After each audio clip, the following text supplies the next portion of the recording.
நாம் கேட்டுக்கொண்டிருப்பது அழகப்பா பல்கலை சமுதாய வானொலி. இது காரைக்குடியின் முதல் வானொலி. நேயர்கள் அனைவருக்கும் தித்திக்கும் தீப ஒளி திருநாள் நல்வாழ்த்துக்கள். நான் உங்கள் ஆர்ஜே காமாட்சி.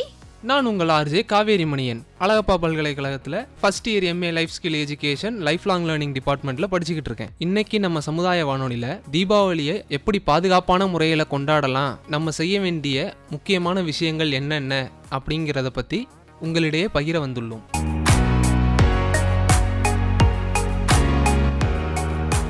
பொதுவா நமக்கு பண்டிகைனா ஞாபகம் வரது புத்தாடைகள், நமக்கு பிடிச்ச பலகாரங்கள், அதுக்கப்புறம் நம்ம வீட்டுக்கு வர விருந்தாடிகள்னு இப்படி எக்கச்சக்கமான விஷயங்கள் இருக்கும். நிகழ்ச்சியை கேட்கக்கூடிய நேயர்கள் நீங்க எல்லாரும் இந்த கொரோனா காலகட்டத்துல கண்டிப்பா முகக்கவசம் அணிந்து சமூக இடைவெளியை பின்பற்றி கையில சானிடைசர் யூஸ் பண்ணி உங்களுக்கு பிடிச்ச புது ட்ரெஸ் ஆகட்டும், உங்க வீட்டுக்கு தேவையான ஜாமான்கள் ஆகட்டும் எல்லாமே வாங்கியிருப்பீங்கன்னு நாங்க நம்புறோம்.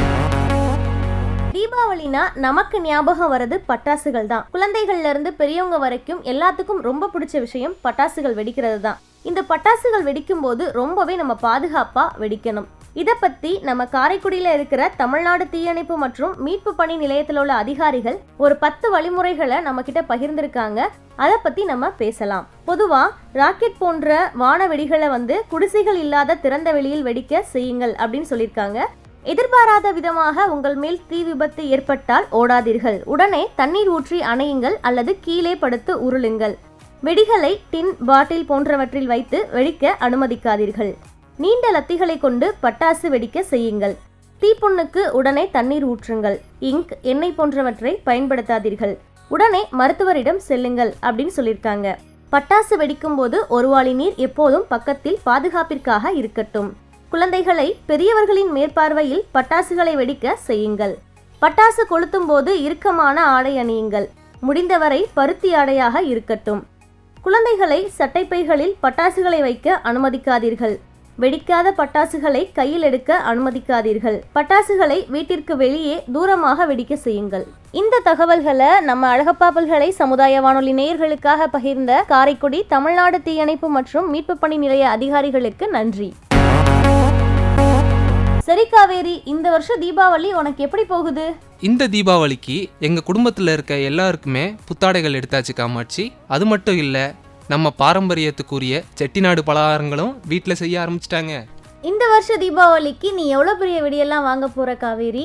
நீங்கள் சொல்கிற மாதிரி நான் பெரிய பெரிய பட்டாசுலாம் வாங்கலை. பெரிய பெரிய பட்டாசு வாங்கினோம்னா அதை வெடிக்கிறது மூலியமாக வரக்கூடிய புகையினால நமக்கும் சரி நம்மளோட காற்று மண்டலத்துக்கும் சரி ஆபத்தை தான் விளைவிக்கும். அது என்னன்னு பார்த்தீங்கன்னா, அந்த பட்டாசுலேருந்து வரக்கூடிய புகைகள் நமக்கு நுரையீரல் பாதிப்பை உண்டாக்கக்கூடும் அப்படின்ற ஒரு கருத்து இருக்குது.